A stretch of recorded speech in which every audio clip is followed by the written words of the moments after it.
Welcome to the latest episode of the only podcast you will ever need. This is a special episode. This is 6 of one and Bill of the other. Because this gentleman's name is Bill. Bill, say hello to the people. Thank you, Mr. Holmes. Hi, my name is Bill, if you haven't already guessed. So there's 6 of that. What we think is, when we do podcasts like that, 6 people will like 6, and then the other one will like me, and like on average, is how we're planning it. And just to say, because obviously this is a podcast, so no one can technically see us. I am dressed. I just want to say right now that it is basically the hottest day of the year. I'm in a room surrounded by lights shining at me, and I'm wearing a shirt, a bow tie, a waistcoat, a coat, and a cape. A cape? Whoever wears a cape? And a deerstalker hat with a pair of headphones over the top and a pipe with no tobacco in it. And why am I doing all of this, Bill? Why am I doing it, Bill? Well, between you and me, folks at home, I've known him for years. This is kind of how he dresses. No, we are going to talk about Sherlock Holmes, the Hound of the Baskervilles. What happened was, for years now, I have talked about where I live as being Baskerville country. Bill's always been quiet about it, and I'd say Baskerville this, Baskerville that. Oh, just up the road is where the Hound of the Baskervilles was set. And then recently, Bill said to me, "What is this Hound of the Baskervilles you keep talking about?" And that's how it happened. And Yep. I've got to say right now, Bill is the most intelligent, well-read bloke that I've ever met or ever will meet. But when he said, "What is this Hound of the Baskervilles you're talking about?" I fainted. And when I got back to my feet, I said, "Bill, it is," I was going to say probably, but I think it is the most famous Sherlock Holmes story. And Bill then said, "Okay, I'll read it." So Bill read it, and we thought, why don't we talk about it? Because what's the point of expending energy without capitalizing on it for the purposes of a podcast for 6 or 7 people to listen to? Yeah. Why do anything if you're not doing anything? Why do anything? Just to give it some context, and I will let Bill talk in a minute, to give it some context, if you come out of this studio that I'm currently recording in, and you turn left, and you jog for about 20 minutes, you get to the area that is the Grimpen Mire, the area that still exists, where you can technically sink into the bogs and, die, I suppose. I haven't heard of anyone doing this since 1897. I'm sorry to interrupt you, but I'm wondering if you just doxed yourself. You're like, if you go just left of latitude 492, longitude 795, by the dot on your GPS, make a left. I've doxed myself a little bit there. It's where I doxed myself a bathe. little bit there. Right. But so what happened was, Bill read Hound of the Baskervilles, and I said, "That's fine, Bill. I'll read it before the time we do the podcast." And then just like that episode of Seinfeld where George Costanza has to do the reading of Breakfast at Tiffany's, and he ends up trying to get the video out and ends up finding out that the video has already been taken from Blockbuster, so he has to track down the family that that have the video, and he sits with them, that episode. I today watched 3 versions of Hound of the Baskervilles back to back. Wow. I watched the Basil Rathbone version, then I watched the Hammer Horror version, and I watched the Sherlock modern Benedict Cumberbatch version. What was the first version? Back to back. What was the first version? The American film from like the 30s. The most Basil what? Basil Rathbone played. Is that Sherlock. a real name? Is there really a man named famous... Basil Rathbone? Oh yeah. He's the quintessential Sherlock. Probably the most famous of all the Sherlocks. I didn't know that before. Let down a little bit by a bumbling Watson. Uh-huh. There's about 14 films, American films, but they're set in England. Yeah. But it's from that time. In fact, I think you've told me about this before. That transatlantic. Oh, the transatlantic. Hey, meet me accent down by from the 5 and dime, Watson. We got to get on this case, kind of like stuff. Yeah, a bit like that. But Basil Rathbone is just so good at it. But I'll say, so before I let you say anything else, because obviously you've been talking so much so far, you just all words. The black and white Basil Rathbone version starts, right? And it starts with 1889, right? this got my back up, right? It's got my You back gotta up. read this. No, you gotta read this. Read it like read it like you would say it. Like do it well. 1889. In all England, there is no district. I live here, bear in mind. In all England, there is no district more dismal than that vast expanse of primitive wasteland, the moors of Dartmoor in Devonshire. This is Can I try? I just read. So- Can you put that back up for me, just real quick? You do it. You Yeah, could do throw it back better up. than me. You could do it Well, better no, than I me. don't know if I can do it better, but I just listened to an audio you can. book of Dostoevsky's Crime and Punishment, and the guy had the best. I don't know if I can do his accent, but he'd be like, In all England, there is no district more dismal than vast expanse of primitive wasteland, the moors of Dartmoor in Devonshire. Oh, see, that was so good. That was so good. I loved his sure I voice, could do- but they did a terrible job recording the audio for that book, so there would be clear cut and paste. He'd be like, Raskolnikov then decided to go to the road, and he decided. like it was like really terrible, like cut in. Hang on, but are you he saying- was so great? Are you saying that the whole book was read like that? Yes. And whole- then the so- funniest oh my was God. when he read the female characters. He'd be like, "Oh, Raskolnikov, I can't believe you killed the woman and her sister." Raskolnikov looked at her. Like it was very, I loved it. I'm so behind the times, Bill, because even though this is a podcast where I should be aware of like audio stuff, I've only listened ever to. I think the only audiobook I've ever listened to was an Alan Partridge one, where Steve Coogan is playing the character of Alan Partridge and reading his own book, his own autobiography as the character. So there isn't any voices in it. Like, Okay. So is the norm. I suppose we had Jack Canori as a kid. Did you have a Jack Canori in America? Did you have like going back a long time? Did you have programs on telly where someone would sit and read books to children? Yes, we as a had TV Reading show? Rainbow. Have you ever watched Star Trek: The Next Generation? Yeah. LeVar Burton, who played Geordi, was on Right. Reading Rainbow, and everybody loved it. Yeah. So Yeah, that and sort that was of more thing. children's books, though. That Yeah, wasn't. yeah. So that would be like the equivalent over here. Rod Hull and Emu reading Dostoevsky. And I'm probably mispronouncing it too, Shit. so don't feel bad. I'm probably Shit. murdering Did you ever it, watch? too. Did you ever watch the English version of The Office, the original Office? I did. With Ricky I Gervais doing did. David Brent, and the bit we're having that where he's trying to show off to the. I think it's the first. It might even be the first episode where he's showing off to the new temp in the office, and he's talking about crime and punishment. They're trying to outdo each other with the books they've read. Oh, And okay. David Brent's secretly reading the internet to just, and he'll walk back into the office and say, "Yeah, well, what did you think about that moment in the book where so and so happened?" And the temp has obviously read it, and he just cuts like a knife. And that's what it would be like with us two, because I'd be talking about the Mister Men. Do you have the Mister Men in America? The Mr. Men? Mr. Happy, Mr. Bounce, Mr. Bump, Roger Hargreaves, children's books, the Mister Men. No, I've never. Oh no. my God! I have children and I've never read them. Oh my If they're God! good, send 'em. Do you know who Or Rod Hull tell and me where to Emu buy are? 'em. I'll read them to Do you my know children. Do you know Keith Harris and Orville? I know Orville Redenbacher. Oh God. Or The Orville, isn't that a show? So This is the whole podcast, folks. We're just going to try to like outdo each other with how well read we are. Yeah, I just Right. read Turgenev. What do you think of that? well, think of right. that? So regarding obviously, I've read The Hound of the Baskervilles 3 times today, using my eyes, looking at the screen. Just to get this straight right now, the Hammer Horror one starts with there's a tarantula climbing up. Oh, what's it? Henry Baskerville's shoulder. Yeah. Henry Baskerville was played by Christopher Lee, right? And there's a tarantula climbing up his shoulder, and Peter Cushing, as Sherlock, has to use his cane to attack the tarantula on Christopher Lee's shoulder. And when this was happening, I thought, I guarantee that isn't in the book.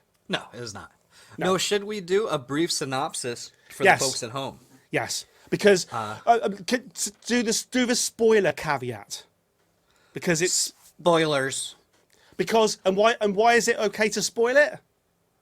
Well, people have had. It says 1889. I thought the book I read was 1902, but if it was 1902, It's- people have had 124 years. What is it? Yeah. No, Because 120 years. It's been out for interesting- 120 years. We're lifting our spoiler policy. So we're allowed to spoil because this isn't like Seven or Fight Club or what's the other one? I See Dead People. Oh, The Sixth Sense. But Sixth Sense. This isn't the Sixth Sense, right? Yeah. But before Bill gives his thing, because I can feel that I'm just doing lots of talking and being No, you're that guy fine, who does you're all the fine. talking.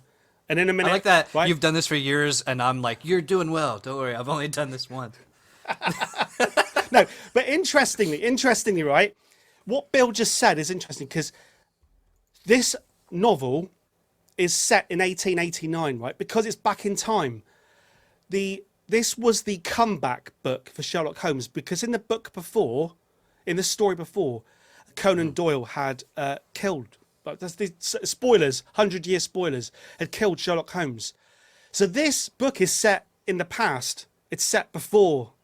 He's done that thing where you can tell stories that about true? someone who's yeah. Because I heard yeah. that he had fallen off a cliff with Moriarty in the novel Yes. before, and they did that Yes. thing they used to do in the old Batman serials where he was like, actually, Holmes Yes. stopped himself, then Moriarty fell off the cliff, and then this takes Yes. place after that, chronologically, is how I understood. No, so Okay. So everything you said is right. He never intended to bring Sherlock Holmes back. He, as far as I remember, he wrote The Hound of the Baskervilles, not necessarily as a Sherlock Holmes book, which is something we'll get into maybe later, but he wrote The Hound of the Baskervilles, and due to the popularity of it, the next story he set in the present again, and he brought Sherlock Holmes back, just as you said. Sure. So this is a weird anomaly where you're right, he wrote it later, but it's set before.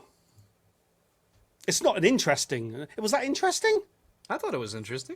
Yeah, It gives you you're some. right, it was interesting. It gives you some background on where we are in the Arthur Yes. Conan Doyle. Like, is this an early story? Is it a later story? I'd like to know. It's educational. Such as a man with a cape would tell. Right.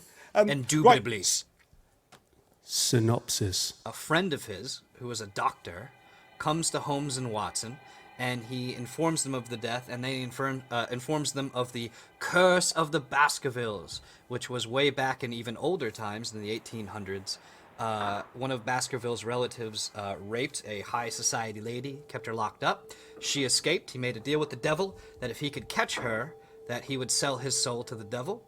And so he ran through the moors of Dartmoor, and his conniving friends went after him, and they found him, and the girl had died of fright, and he was dead, and a huge hellhound was gnawing on his neck.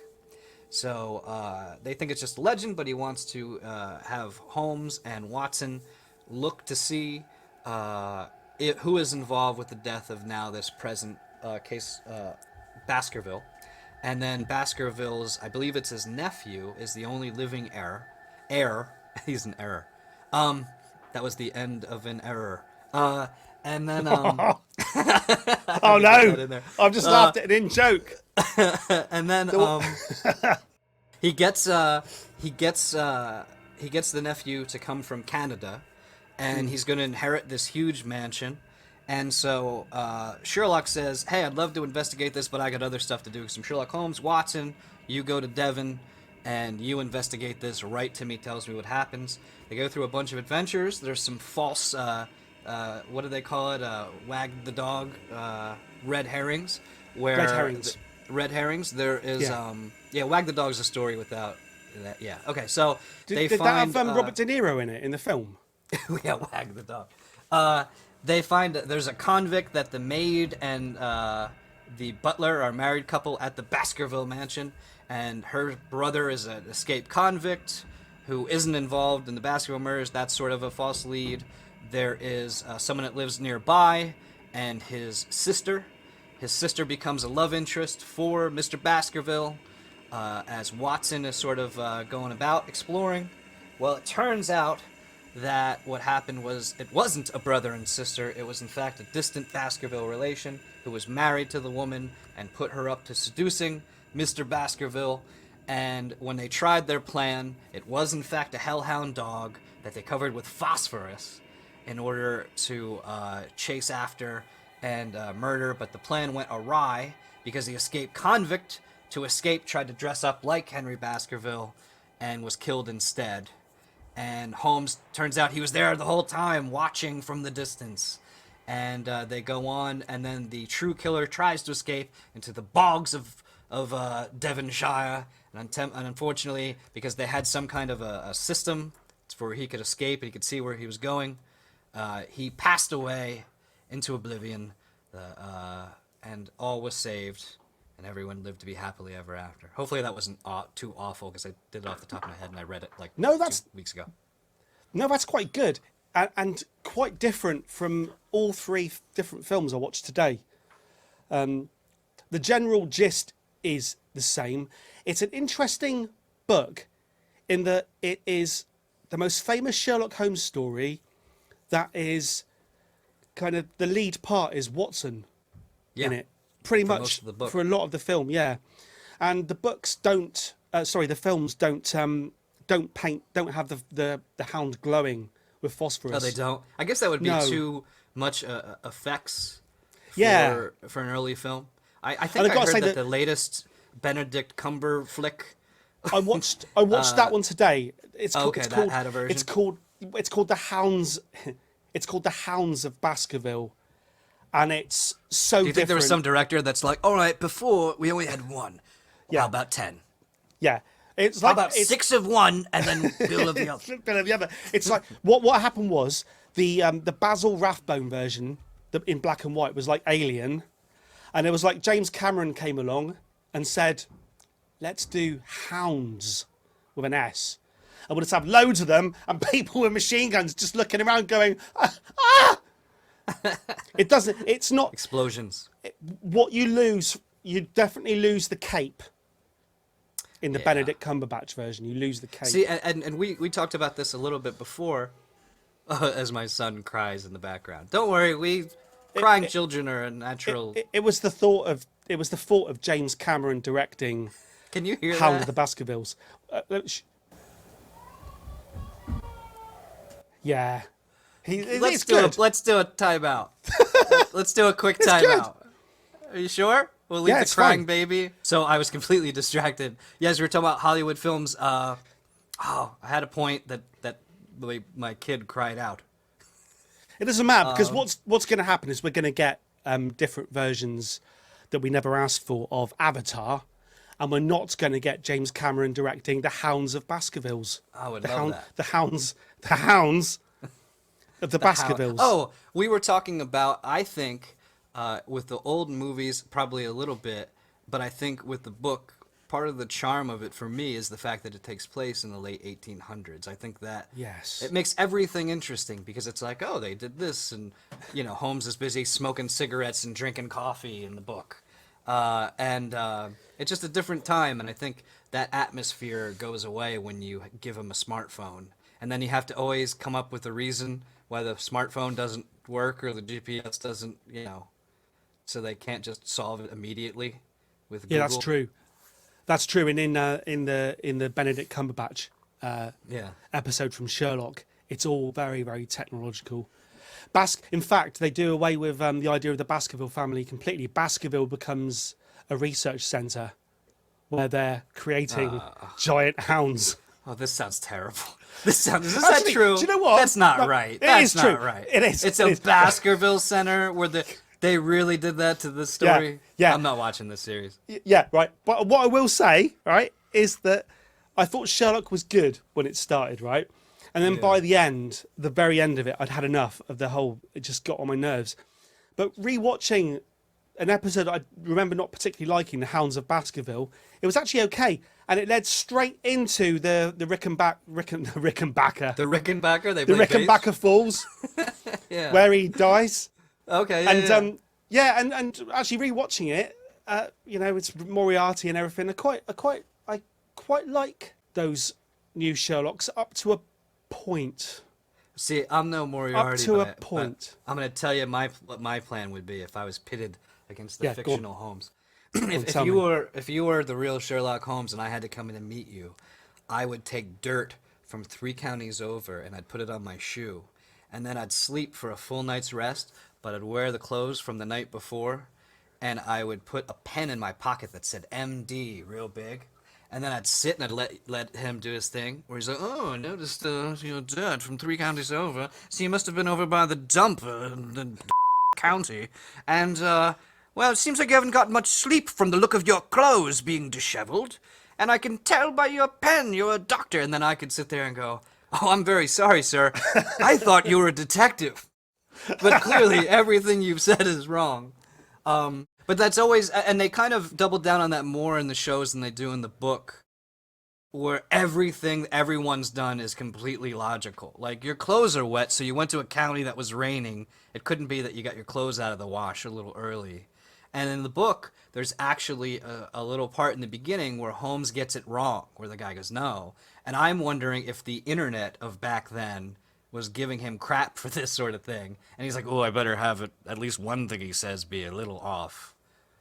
You think because the the home stories were serialized, weren't they? I think in the Strand magazine back in the day, like Charles Dickens and Charles Dickens and Conan Doyle, and that would all the stories would be printed in like newspapers. Yeah, I just talked about Crime and Punishment was in segments in a newspaper. Oh, You really? can almost tell parts that seem a little padded out. And I actually looked up the original release order, so when I read it, I tried to read it in those parts of it. It almost goes with the parts of the novel, but it's like slightly different. And it's an interesting way to read those older books because that's kind of how the author intended it to be read. Yeah. You know? Maybe it's like when I read like The Watchmen. In fact, loads of those graphic novels where they put all the different comics which were originally released separately all together into one. And maybe it's the same like as today watching a box set on Netflix where we're just used to now just devouring it all, but there's an element of it was episodic. I found with the books, especially like the Russian literature, the chapters are sort of organized a little different. So if you just read it by chapter, you feel either a little incomplete, where the part, which is longer, you feel like Tolstoy does a thing where his chapters are like 2 minutes long, and the middle of a chapter will be the same scene. So it would be like, "Hey, what'd you have for lunch?" And you'd be like, "Peanut butter and jelly." Chapter 2. And you'd still be sitting there going, "So I went to the store the other day," and it's weird. It just, there's not like an act break as a chapter. So I'm sure this is all Yeah. fascinating. I just want to let you folks know listening, we're on the cutting edge of the early 19th century, or the late 19th century. We're not like those stuffy podcasts in the 18th century. We're cutting edge here. Well, so I'm thinking, right, that the audience of the day were reading these episodic works in the Strand magazine, and some people were saying, "God, this Sherlock Holmes bloke, he's a bit of a dickhead, isn't he? Bloody Well- know-it-all. What a know-it-all." My favorite part in the book, and I don't know if you get this in the show, because you said Watson can be kind of like stupid in some of the shows. In the book, he's like, Watson, I thought you were a horrific Nimrod, but after that observation, I think, really, you're just a Nimrod. and then Watson would be like, Clearly, it was evident that I was blushing from Holmes's gushing praise. like he was very, very dismissive of Watson. Is there an element of love story? No, I between read up Holmes on and that. Watson? That it's weird because they live together and there's sort of hints, like they never come out and say it. But then I think there are some stories where they have female love interests. I think. Now, it could be someone could. I'm not. I think it's probably like an easy like thing to say, isn't it? Because just watching the Benedict Cumberbatch one where Holmes has just died and he's at the graveside, it's not a love affair, but you can tell that they love each other, if you know what I mean. Like brotherly love. In the book that you read, The Hound of the Yeah. Baskervilles, are there any drug references in it? I was expecting sort of an opium reference, There is when Sherlock was thinking of the case, they referenced him smoking tobacco and drinking so much coffee that when Watson came into the room he couldn't breathe because it's just like billowing smoke. And I'm like, that sounds like me from 8 years ago when I'm writing TEHI songs. It's funny because the most classic of all the films, the Basil Rathbone version, the very last line of the film, he turns to Watson. So it's all done. The guy's been arrested. It's all done. Or dies or whatever he does. He turns to Watson and he goes, Watson, the needle. he summons After a Watson to hard go and get day the of work. syringe because he wants heroin. And it's like, it's in the film. It's the last line of the film. Watson, the needle, please. Fetch the needle. Most old films had a female heroine. In that film, they had an injectable heroine. Yeah, an injectable heroin. Yeah. Oh, also, Like you never see wanted- Batman like, Robin, pass the 8-ball of cocaine. We've got Well- the Joker's out and I'm tired. You got I any, wouldn't, got any I wouldn't snuff? put it past Adam West. And Well, yeah. but I no, heard would they, you? there was a story that Adam West and the guy who played Dick Grayson or Robin tried to go into an orgy and they kicked them out because they wouldn't not dress like Batman or Robin. Like they were like, you got to take off the outfit, and he's like, I won't do it, old chap. And then I don't know why I made Adam West British. They went and dressed as Batman and Robin. Yeah, they tried to get into an orgy. Because Adam West loved it, didn't he? He loved it. Oh, he loved it. I mean, imagine it's the '60s, so they're playing like the Beach Boys in the back. I don't know what they're doing, and Yeah. he's trying to jump into this Hollywood orgy, and they kicked him out because they're dressed like Batman and Robin, and they look like such Boy Scouts, which makes it worse. Yeah. Like, they look like they're Beaver's friends from Leave It to Beaver. Yeah, I mean, I don't know. Perhaps that's like Rod Hull and Emu and Keith Harris and Orville. And we had one. We had. Did you used to have like basically on children's TV lots of ventriloquist type people with children's puppets, like Yeah, like puppets for the Sesame children. Street. Do you have Sesame That sort Street? of thing. Yeah, that sort of thing. Yeah. Because we had Spit the dog. There was a bloke who he was. What was he called? He was called Spit Bob on the Carroll dog? G's. Bob, yeah, Bob Carroll G's. He was called, and he had a dog like a terrier. I mean, obviously it wasn't his hand. He had a dog thing on it like that, and he'd bring it on. Oh, God, look at that. He'd bring it on, and the dog would just. The dog would spit on people. What? Yeah, I mean, there was no spit. this was a coming out, 'cause it children's his hand. show? Yeah. Well, we also had someone running. We also had someone. I can't remember his name now. It should come to me. I know all the ventriloquists. We also had somebody who used to run around on the back of like an ostrich, and that was his whole act. Obviously, live it was ostrich? his own legs. No, it was his own legs, and he Oh, it was was doing a all the- puppet ostrich. Bernie Clifton used to run around on the back of an. Whoa! That was his whole act. Hey, Bernie Clifton, stop stealing my moves. I do that at work to get a good laugh from the from the group. It's an ostrich leg, It's everybody. an ostrich. I've got look, I've got Oh, ostrich that legs. Bill is crazy. He's doing the ostrich thing again. Give him a raise. He's earned it. So I watched the Hammer horror version of The Hound of the Baskervilles, and it reminded me of something. I thought it was from the old Universal horror films, but there was something about it, right? The composers of the day used to compose the song using the title of the film. Have you heard about this? No. So, for instance, when he did The Hound of the Baskervilles, and I have There's it no here, H note. How do they do that? You'll see what I mean, right? It's about the syllables, because I say that it's a podcast, music related, right? This is the music input. So if you're going to write a song called The Hound of the Baskervilles, a right piece of music to score the film, and you don't know where to start, you know it's going to go bum bum bum bum bum bum bum, right? They did it in old Right? gangster films too. Yeah, right. So watch. I have it here, right? Listen to this, right? So, for the people at home who can see me, right? When the title comes up, The Hound of the Baskervilles, listen to the way that the music goes, The Hound. It actually goes up, I think it ascends. Dun, dun, dun, dun, dun, dun, dun. Listen, right? Here we go.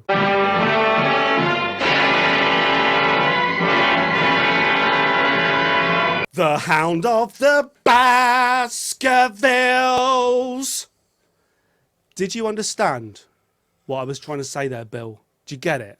I do. Because you're a musician, yeah? Yes. Do you know what I mean? Yes. That they're trying that they're saying the title musically. Of the Baskervilles. Take the words out. Bum, bum, bum, bum, bum, bum, bum. But it's kind of one of those things that's sort of useless, don't you? I mean, like, it works as a scary kind of, but, like, by saying This- the title with the, you know what I mean? It's like, Well, no, but this became a thing. I think it had happened years and years before. I think it was like in Frankenstein. But this guy from Hammer, he'd done it first, I think, with Dracula, right? Listen to how the music says Dracula when the title for Dracula comes on.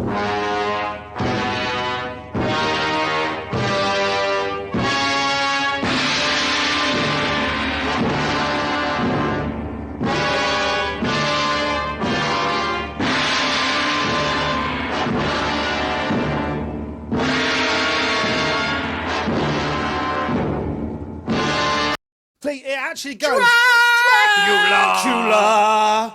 yeah. Now, And I'm a cynical he used person. that all the time. I'm a cynical person, so my thought is this guy didn't give a crap about his job, and he's like, all right, I gotta make something sound scary, but I'm bored with it.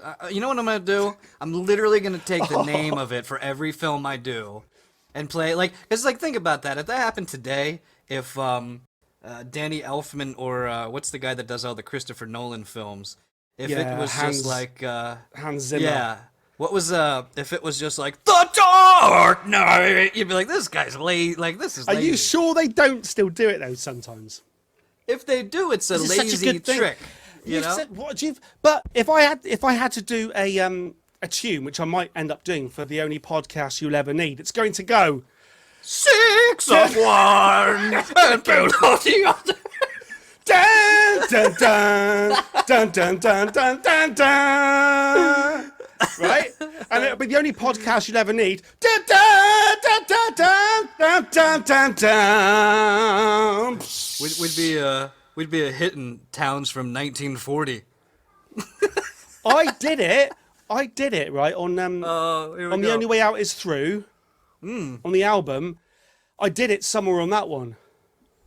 You Well, did the the Hound of title, the Baskervilles. Yeah, the Hound of the Baskervilles. The only way out is through. The only way out. Dun, dun, but take out the words. Dun, dun, dun, dun, dun, dun, dun.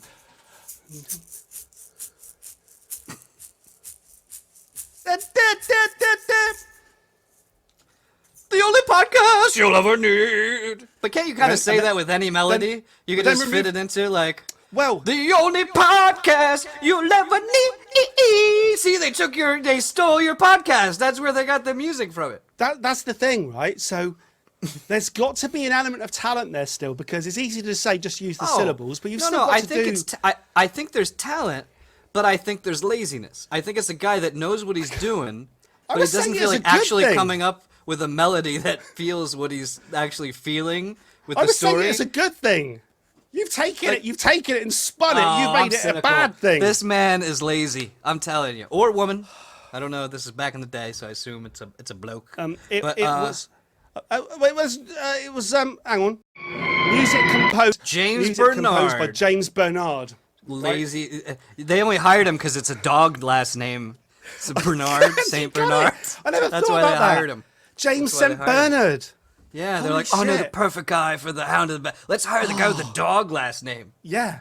It was I looked between him up. between him and Jimmy Bulldog.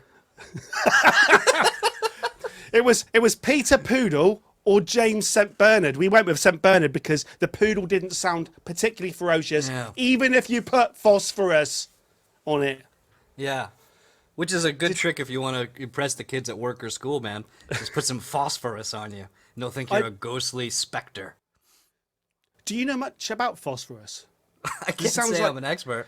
No, because I don't know. So, I meant to start the episode really by saying that when I was a kid, I grew up with a Disney like annual. I think it was from the 70s, and in that annual, It was the Hound of the Baskervilles, starring, I think Mickey Mouse was Sherlock Holmes, and you had Pluto was the Hound. Since it was And- back in the day, they had the heroin scene in the Mickey Mouse version. Yeah, too. I don't remember the heroin scene. It was probably there. Is that in the Mickey Be a Mouse scene? backstage. Down and Dog's like, Backstage. he hands him Yeah. a needle. Donald. Yeah, Donald. I can't solve this case without some serious black tar heroin. Thanks, Donald. But I think they did coat Pluto with phosphorus to make him glow in the dark. Is that what they use on the hands of watches then? Because usually something that glows in the dark is radioactive. Is phosphorus just safe then? Is phosphorus safe? Is my question. It's a mineral. This is that an naturally educational occurs in many channel. foods and is also available as a supplement. It plays multiple roles in the body, including making you glow in the dark like a ghostly dog specter. God. It is a key element in bones, teeth, cell, and ghost dogs. What does it do to the is it healthy or not? It's integral to healthy bones and a healthy body. So that guy was actually a dog lover. I'm We not thought- sure we're talking about. Have we got the right substance? Phosphorus, right? Yeah, no, I thought it was, but Well, let me write phosphorus, our Hound bones- of the Baskervilles. I know that you can get bones that glow in the dark, but it's usually at Halloween. The terrifying dog in the Hound of the Baskervilles is described as having blazing eyes and a luminous muzzle. Appearances attributed by Watson and Holmes to the application of phosphorus. Review of the toxicity and flammability of white phosphorus makes this improbable. So the novel is crap. We should stop talking about it. It's unrealistic It's a load of that people bollocks. would die of fright from a dog dying of chemical poisoning. Yeah, basically they just set a dog on fire, highly flammable. Did you ever have do you know who Michael Crawford is over there? He was the original Phantom of the Opera. No, I did watch the Family Opera play Yeah. in Philadelphia, but I have not. Yeah, so the original run in Broadway would have been Michael Crawford in the 80s. But before that, he was in a comedy over here called Some Others Do Have 'Em. Okay. Probably not an American thing. Sorry. No. There's a point here. Yep. The composer of the Died of theme tune. phosphorus. No. No, it's different. It's a different point. He may well have. God, it's getting hot in here. It's getting hot in here. Sherlock, take off all your clothes. Dun, dun, dun, dun. It's getting hot in here. Watson, give me a syringe of heroin. So, the composer of the theme tune to the British sitcom Some Others Do Have 'Em, what he would do is he would work out the title of the show in Morse code and play the Morse code as the title, right? And it goes that right. So the theme tune does this, right? It goes. SOS. No, it's good. It's good. It goes. It goes.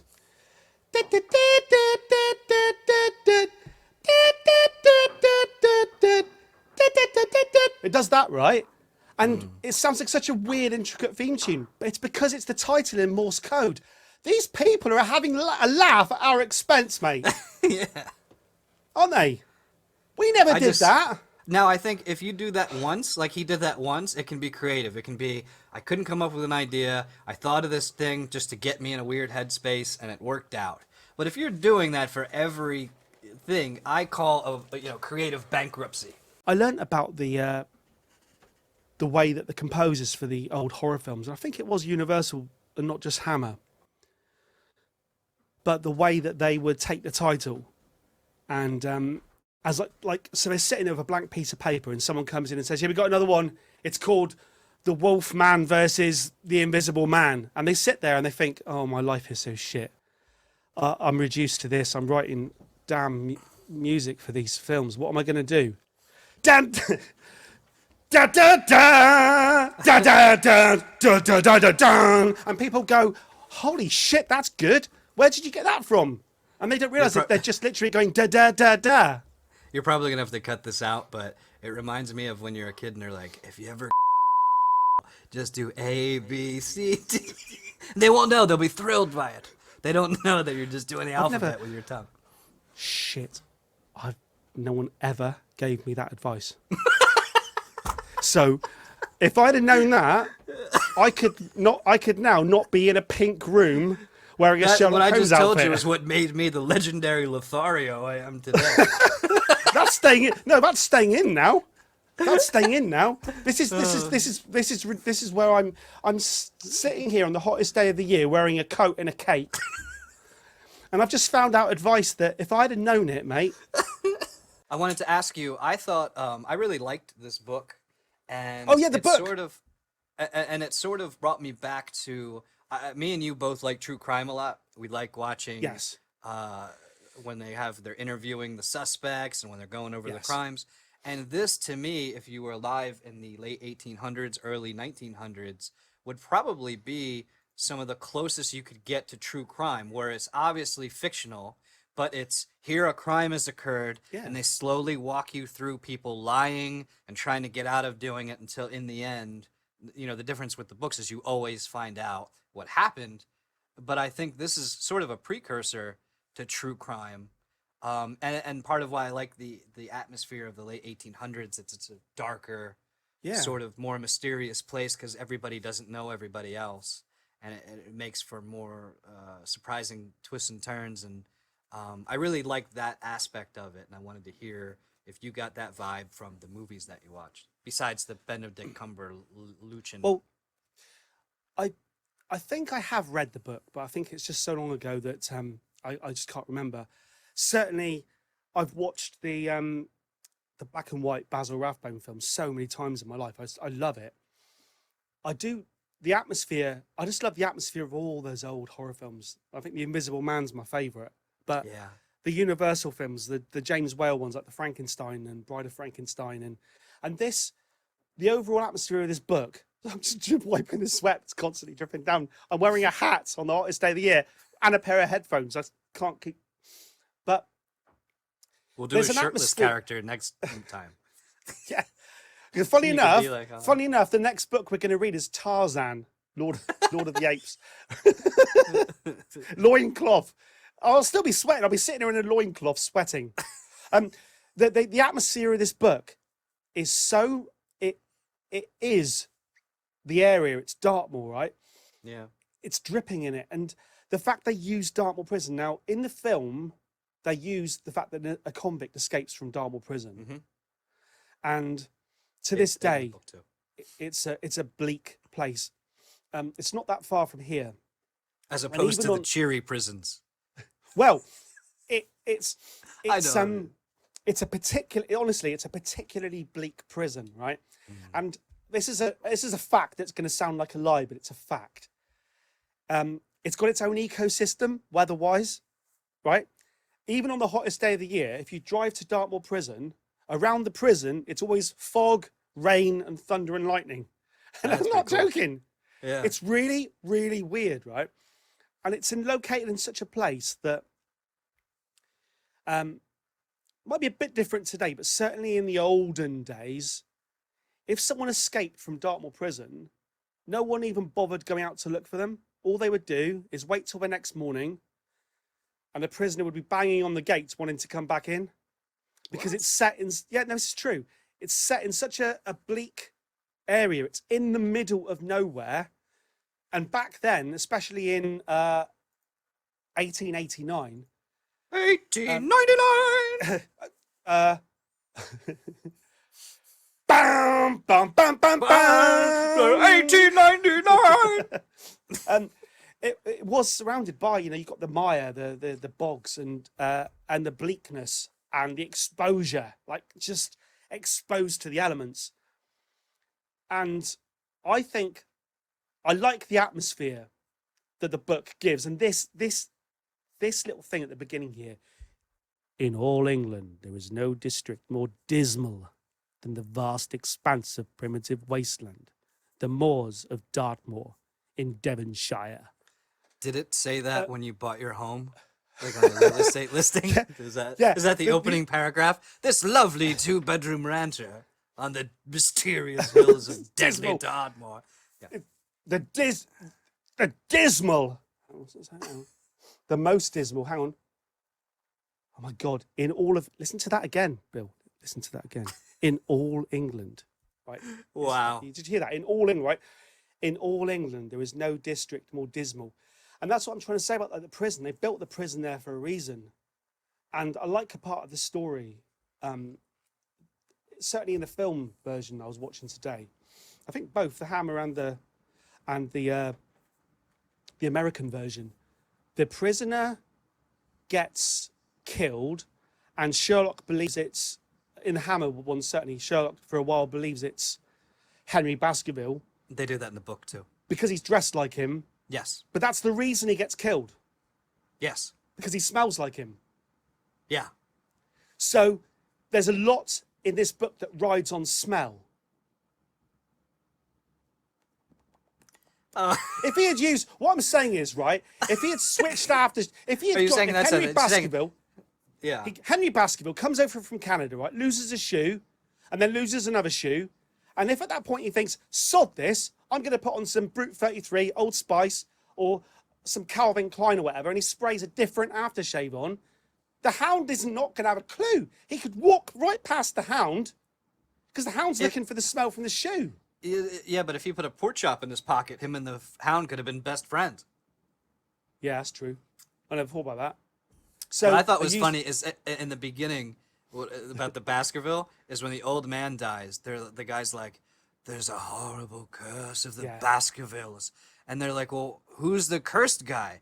"The one in the huge mansion down the hill." And then he goes, "Oh wait, I know what you're thinking, but listen. He died a very old man."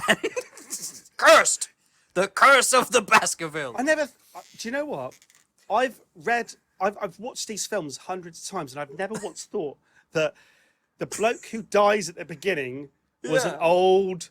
Back Rich then, man. The equivalent of Elon Musk, an absolute billionaire, Yeah. an old, really rich man died. It wasn't of he wasn't torn apart by the Hound. He died because his heart gave out because of fright or running away.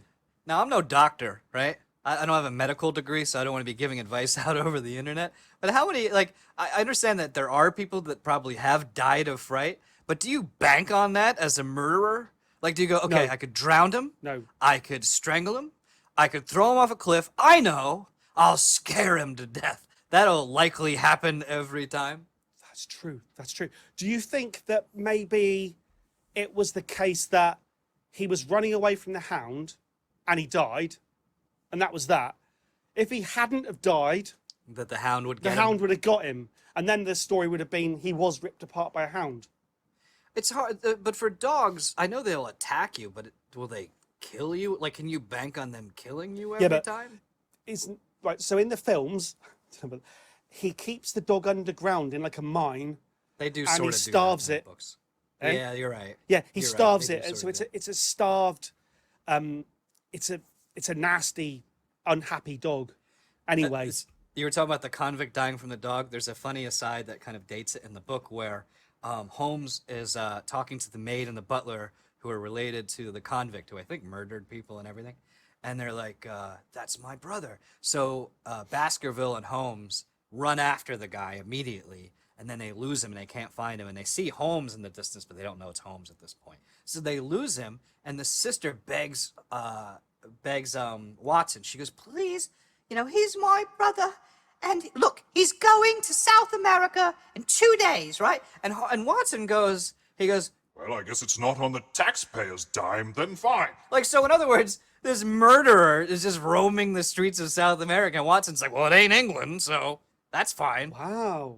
So I thought that was funny. He's escaped.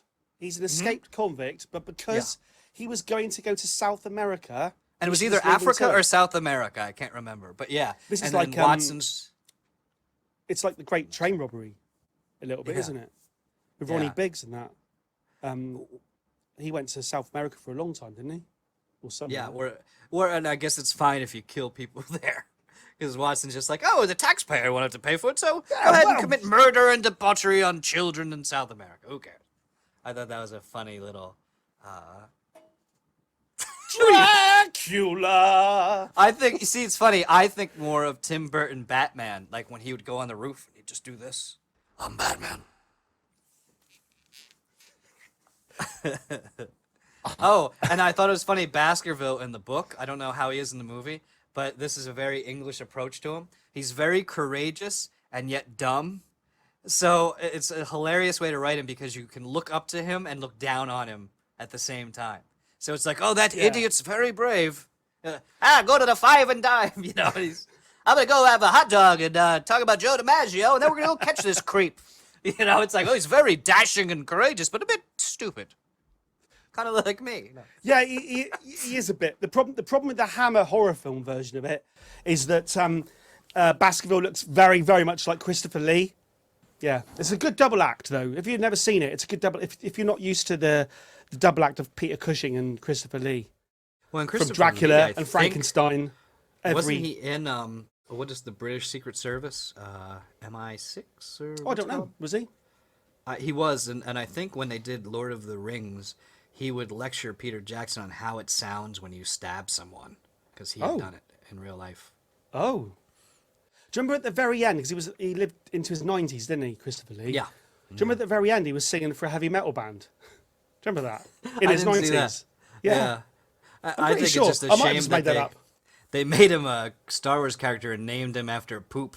I thought that was Count Dookie. Count Poo Poo. Yeah, you're right. We did. Yeah. Oh no, it's Count Dookie. Count Dookie. Captain do you know what? Mudbutt. Do you know what? I never realised when I got Green Day's Dookie album. You never knew that was a euphemism for poop? No. I never Yeah. knew. But I suppose we probably got words like that over here. Maybe they're in the Hound of the Baskervilles. Yeah, they said Sherlock had a case of the mud butt. That's why he couldn't travel to. It's a shame we're doing it an hour in, but did you like the Hound of the Baskervilles? I loved it. I really loved it to the point where I'm reading a few other books, but I want to come back around and I want to read the very first story where Sherlock meets Watson. I think and it's called The Velvet something. I think I want to come around and check that one out next. I really enjoyed it. And if you're gonna read it or listen to an audiobook, it's fairly short. I think Not it's short 7-8 enough for me hour. to read it before today. Yeah, not Cliff Notes Jimmy over here. I read the first, right, okay then. I read the first chapter, and the first chapter is all about, I think it must have been the doctor, Dr. Mortimer, whatever he's called. He comes to Sherlock Holmes's flat Yeah. while Sherlock's not there, and he leaves behind his cane. And That's how they do it in the that book. famous scene where, so this is I'm just heading to like the first chapter of the book that I read. Okay, sorry. Where he leaves the cane, and the first chapter is he gives Watson. I know you've already said this, but it is funny the way he gives Watson a go. Watson, tell me what you think. And Watson goes, oh well, it says CCH on it. That must mean a hunt. Someone from the hunt must have given him this. And then Sherlock goes, yeah, everything you've just said, Watson, it's all a load of bollocks, mate. CCH is obviously Charles Hospital, Charing Cross. CCH is obviously Charing Cross Hospital, Watson. Nothing to do with a hunt, you idiot. Yeah. It's like he puts Watson well in his place. I love how I just did a Watson because you're like, here's what I read in the first chapter of the book, and I go, that's in the book. Yeah, and I have to stop you. And Thank go, you, Watson. Yes, Thank you, yes. Watson. Please sit the F down, Watson. Thank you, Watson. Take a seat. No, I've got to say, watching their films today, the story holds up in that it's ostensibly a story about a ghostly hound on a bleak moors, but it's actually just a story about greed. Yeah. Now, has the guy who the villain in it, right? Yeah.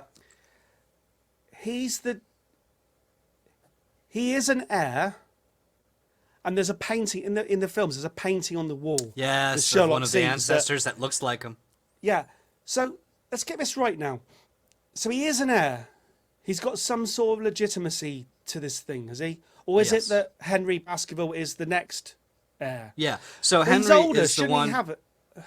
Well, no, because it you won't has know to from do with reading it. it has to do with relations. So, and I don't know how specifically it works out in the book, but for instance, if you're the king's son and I'm the king's nephew, I have a right to it, but you have the first right to it. Yeah. So you're you would William. sort of. I'm Harry. Yeah. I might as well just Yeah. go and marry an American. Yeah. So I think it was one of those deals where he would have gotten the inheritance as a distant relation, but he had to get Baskerville out of the way. Right. Is he second in line then? That would make the story. Well, I don't. Yeah, if he's he's second not. in line. I don't think he's the only one in line because they made a point to say all the other Baskervilles are dead. What, so so what I mean is, the murderer. If yes, if Baskerville died- doesn't, if he dies, he can gets it come all. out of the woodwork yes, and make the claim yeah, and take the whole place. yeah. And he did that old parlor trick many people do, where they go, "Remember, I told you it was my sister. Psych, it's my wife."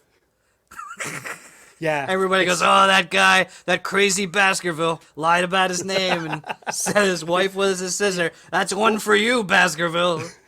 What was he pretending to be? Because he's like living in a. He's living in Yeah. like a hut in the grounds. He's like pretending to be a gardener or something. Was he trying to? Yeah, What it is he, wasn't the an anthrop- caretaker. It wasn't an anthropologist. I thought it was some kind of a scientist, but studying, plants and such, which I'm sure there's a word for it. Botanist. Yes, I think. Don't quote me on that. So he's living in the grounds as a botanist. Yeah. Does every Or does he do some it- kind of a? Does everyone need yeah. a botanist? Well, if you're I in don't think he Dartmoor- was. I don't If think you're he on was Dartmoor doing it. with a big hound, Yeah. Well, I don't think he was doing it for Baskerville. He was saying, "I live on the grounds as a scientist because I like to study."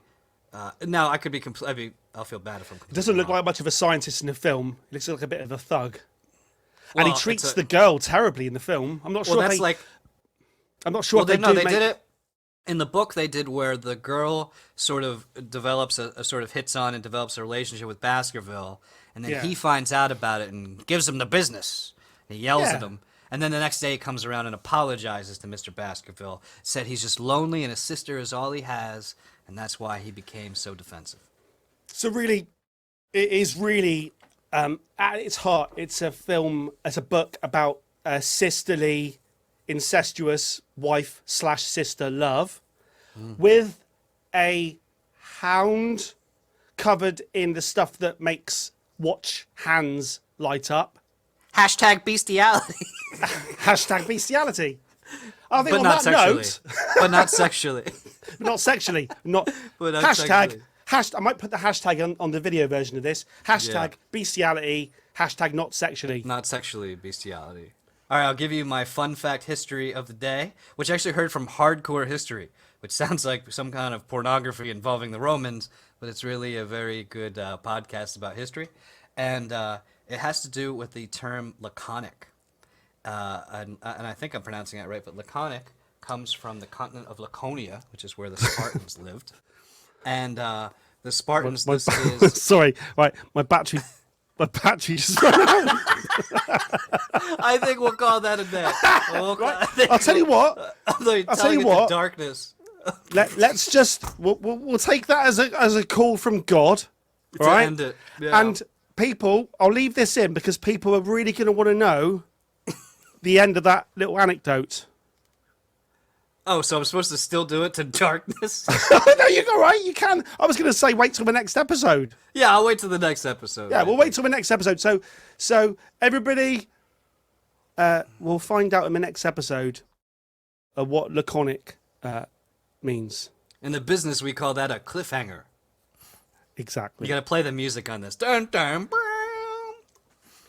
The only podcast you will ever need. Da, da, da, da, da, da, da, da, da, da, da. I put an extra word in then.